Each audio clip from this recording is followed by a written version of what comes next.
जीवन में सफलता के सूत्र। शीर्षस्थ स्तर की सफलता प्राप्त करने के लिए जीवन के 6 स्वर्णिम सूत्र निम्न प्रकार हैं। 1. नियमितता। यह सफल जीवन की प्रथम ही नहीं प्रधान और अनिवार्य आवश्यकता है। समय और कार्य की योजनाबद्ध रूप से दिनचर्या बनाने और उस पर दृढ़तापूर्वक अरूढ़ रहने का नाम ही नियमितता है।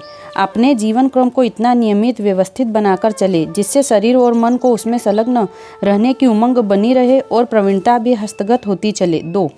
परमार्थ परायण वृत्ति।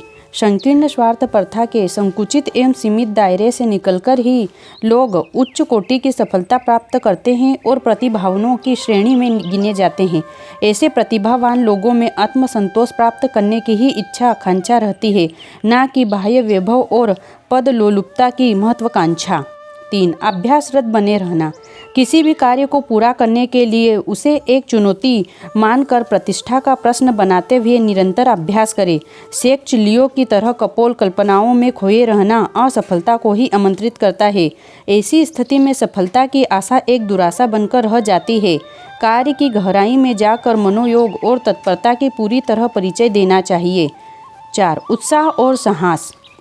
आमतौर से कार्य की सुविधा एवं सफलता की ही बात सोची जाती है और यह भुला दिया जाता है कि लक्ष्य तक पहुंचने के लिए कितनी ही समस्याओं कठिनाइयों का सामना करना पड़ सकता है, पर उच्च शिखर की सफलता हस्तगत करने वाले मनोबल के धनी होने के कारण विघ्न बाधाओं के आने पर विचलित नहीं होते और कार्य को पूरा कर ही लेते हैं। यदि एक बार विफल कोई भी गए तो भी उत्साह और साहस को नहीं गिरने देते तथा अभिष्ट लक्ष्य की उपलब्धि करके ही रहते हैं।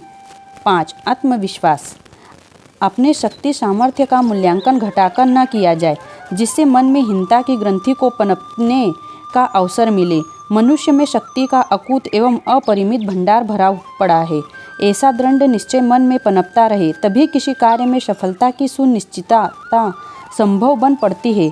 गारफील्ड ने गलत मूल्यांकन करने की वृत्ति को सेल्फ लिमिटिंग बिलीफ के नाम से संबोधित किया है। दूसरे शब्दों में इसी को आत्मविश्वास का अभाव तथा आत्महीनता के नाम से जाना जाता है।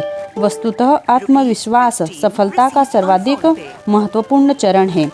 आत्मसमीक्षा। प्रतिस्पर्धा अपने स्वयं से भी करनी चाहिए और दूसरों से भी, पर अच्छे भाव से। उसमें न अहंकार हो और न बड़प्पन का पूट, वरन इसे अपना प्रतिभा परिष्कार मानकर चलना चाहिए।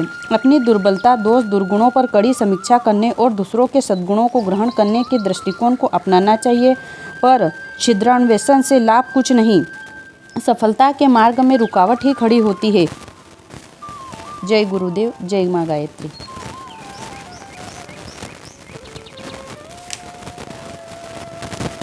कहाँ हुई?